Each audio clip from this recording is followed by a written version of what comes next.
नमस्कार, मैं विशाल। एक बार फिर से आप सबका स्वागत है। पटियाला में जिस तरह से काली मंदिर को निशाना बनाया गया, हिंसा हुई। क्या होता है, किसी भी घटना का एक बैकग्राउंड होता है। जब तक हम बैकग्राउंड के ऊपर चर्चा नहीं करेंगे, ऐसी घटनाएं होती रहेंगी। अक्सर आप देखते भी हैं, कोई घटना होती है, उसके ऊपर 2 दिन चर्चा होती है, फिर वो ठंडा पड़ जाता है। उसी तरह की घटना कहीं और से होता है। वजह क्या है कि हर घटना के पीछे एक जड़ होता है। जब तक आप उस जड़ के ऊपर प्रहार नहीं करेंगे, ऐसी घटनाओं को नहीं रोक सकते। अब पंजाब में जो कुछ भी चल रहा है, इसका 2 पक्ष है। एक आम आदमी पार्टी, दूसरा भारतीय जनता पार्टी। बहुत तकलीफ होगी, लेकिन क्या करें, सच तो बताना ही पड़ेगा। कुछ समय पहले की बात है, वो घटना आपको याद है। सिख डेलीगेशन प्रधानमंत्री नरेंद्र दामोदर दास मोदी से मिला। किस लिए मिला? 314 खालिस्तानी जो कि ब्लैक लिस्टेड थे, उनमें से 312 के ऊपर बैन हटाया गया। ब्लैक लिस्टेड थे मतलब वो कोई भी एक्टिविटीज इंडिया में नहीं कर सकते थे। उनका ट्रेवल बैन था, जिसे हटा दिया गया।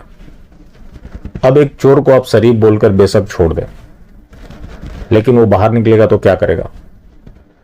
वही करेगा जो उसका पेशा रहा है। इनको जब बैन किया गया था, तब तथाकथित देश विरोधी कांग्रेस सरकार थी, लेकिन जब इसे हटाया गया, तब राष्ट्रवादी भारतीय जनता पार्टी सरकार थी। अब सवाल यह भी है कि जिन खालिस्तानियों को बैन किया गया था, उनके ऊपर से बैन हटाना राष्ट्रवाद है या राष्ट्रद्रोह है, ये आप तय कीजिए। इसके अलावा कृषि कानून वापस लिया गया। वही कृषि कानून जो लाया गया था किसानों के हित में, वापस ले लिया गया देश हित में। उसके पीछे तर्क भी गढ़े गए, जो कि ये मास्टर स्ट्रोकवादी जमात जो है, हर चीज के पीछे कोई ना कोई तर्क ढूंढ ही लेती। इस मामले में भी हुआ कि विदेश से फंडिंग हो रही थी और ये देश के खिलाफ बड़ा षड्यंत्र चल रहा था। मोदी जी ने इसे वापस करके देश हित में एक बड़ा कदम उठाया। जब उनको फंडिंग हो रही थी और सरकार को पता था, तो सरकार ने उसके ऊपर रोक क्यों नहीं लगाया?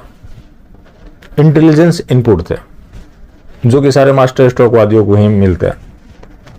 मतलब ये इतनी कमाल की प्रजाति है, जो कि हर चीज में कोई तर्क ढूंढ ही लेती है, और वैसा अजीबोगरीब तर्क होता है जिससे मूर्खों को तो आराम से बहला लेते हैं। जो लोग अपना दिमाग चलाना जानते हैं, वो इनके एजेंडा में फिट नहीं बैठते, तो उन्हें देशद्रोही कांग्रेसी घोषित कर दिया जाता है। अब जब पंजाब में चुनाव हो रहे थे, तो कुमार विश्वास ने उससे पहले एक बड़ा खुलासा किया कि अरविंद केजरीवाल खालिस्तानियों से मिले थे। अरविंद केजरीवाल ने भी उस तरह की कोई प्रतिक्रिया नहीं दी। और यह भी सच्चाई है कि कोई भी पॉलिटिकल पार्टी ये नहीं बोल सकती थी कि हमें खालिस्तानियों का सपोर्ट नहीं चाहिए। बेशक लोगों को लगा कि कुमार विश्वास ने एक बड़ा खुलासा कर दिया है, उससे अरविंद केजरीवाल को नुकसान होगा। हालांकि उसका फायदा हुआ। उन्हें यह लगा कि इससे बड़ा हमारा हितैषी कोई है ही नहीं। अब जो कुमार विश्वास ने आरोप लगाए थे कि अगर कोई व्यक्ति जो चुनाव से पहले जिन लोगों के साथ उठता बैठता, काम भी तो उसी के लिए करेगा। अब जो काली मंदिर के ऊपर अटैक हुए, वहां देखा गया कि जो खालिस्तानी तलवार भांज रहे थे, उनके साथ पुलिस वाले भी ताल में ताल मिला रहे थे। अब इस घटना को लेकर हरी सिंगला को गिरफ्तार किया गया, जो कि शिवसेना के नेता है। आईजी, डीएसपी, एसएचओ के ऊपर घास गिर गई। लेकिन जो खालिस्तान जिंदाबाद के नारे लगा रहे थे, उनके ऊपर कोई कार्रवाई नहीं अब तक हुई है।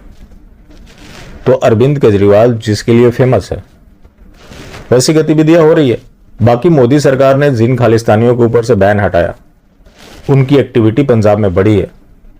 तो क्या करते होंगे, आप आसानी से समझ सकते हैं।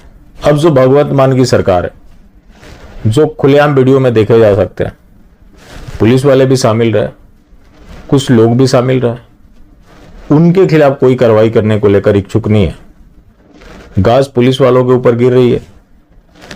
और एक चीज तो अब तय हो गया है कि कहीं भी मामला हो, निशाना हिंदू ने बनना। बीजेपी के महासचिव हैं हरजीत सिंह ग्रेवाल। उनका बयान आया कि मैं कोई खालिस्तानी ग्रुप है ही नहीं। जब में कोई खालिस्तानी ग्रुप नहीं है तो ये क्या हो रहा है? खुलेआम नारे लगाए जा रहे हैं, लेकिन ये लोग बोल रहे हैं कि यहां ऐसा कोई ग्रुप नहीं है। अब इसमें जो आम आदमी पार्टी है या फिर भारतीय जनता पार्टी है, आज के परिदृश्य में मैं ये नहीं कह सकता कोई भी पार्टी राष्ट्र हित में काम कर रही है। बहुत सारी बातें हैं जिन्हें बोला नहीं जा सकता, क्योंकि सत्ता पक्ष का एक दबदबा होता ही होता है। लेकिन अगर ये लोग राष्ट्र हित में काम कर रहे हैं तो ऐसी एक्टिविटीज के ऊपर चुप क्यों हैं? चाहे वो बीजेपी के नेता हो या फिर आम आदमी पार्टी के नेता हो। कब तक किसी घटना की अब चर्चा करेंगे? जब तक उस घटना के जड़ के ऊपर प्रहार नहीं होगा, ऐसी घटनाएं होती रहेंगी। कई वीडियो सामने आए हैं, मैं आपको टेलीग्राम में शेयर कर दूंगा। अब जो हमारे नरेंद्र दामोदर दास जी सिख डेलीगेशन से मिल रहा है, वहां इनका नया अवतार देखने को मिला। जैसा कि मैं आपसे हमेशा से बोलता आया हूं, आप में से कई लोगों को तकलीफ भी होती है, तो तकलीफ देखकर मुझे बहुत अच्छा लगता है। अच्छा लगने का भी वजह है कि जब सच्चाई पहली बार किसी के सामने आती है तो उसे तकलीफ होता है। और ये जो आईटी सेल वाले हैं, देवतिल्य मोदी जी, जो कि प्रचार प्रसार कर रखा है, मेरे अकॉर्डिंग अखिलेश यादव हो, राहुल गांधी हो, अरविंद केजरीवाल हो या नरेंद्र मोदी हो, इनका क्लास कहीं से भी अलग नहीं है। तो मेरी नजर में सबके लिए एक सम्मान है। जब कैटेगरी एक है तो सम्मान भी एक तरह का होना चाहिए। तो मोदी जी उनके साथ मीटिंग कर रहे थे, अच्छे अवतार में दिखे। जैसा कि मैं हमेशा से बोलता आया हूं कि वो अभिनेता अच्छे हैं, उनके मेकअप आर्टिस्ट अच्छे हैं, उनका कैमरामैन अच्छा है। वहां कितने गर्मजोशी से मिल रहे थे, मिले, अच्छी बात है। मैं ये नहीं कहता कि वो अचानक से कार्यक्रम निर्धारित हुआ, पहले से हुआ होगा। प्रधानमंत्री से मिलना एक प्रोटोकॉल होता है, लेकिन प्रधानमंत्री ने इसको लेकर कोई संवेदना जाहिर की हो, चिंता भी अगर कहीं व्यक्त की हो, तो आप बताएं। यही प्रधानमंत्री नरेंद्र दामोदर दास मोदी जब वैक्सीन लेकर बांग्लादेश जाते हैं, वहां हिंदुओं को निशाना बनाया जाता है, मुंह नहीं खोलते। भारत में जो तमाम घटनाएं होती है हिंदुओं के साथ, उसके ऊपर मुंह नहीं खोलते।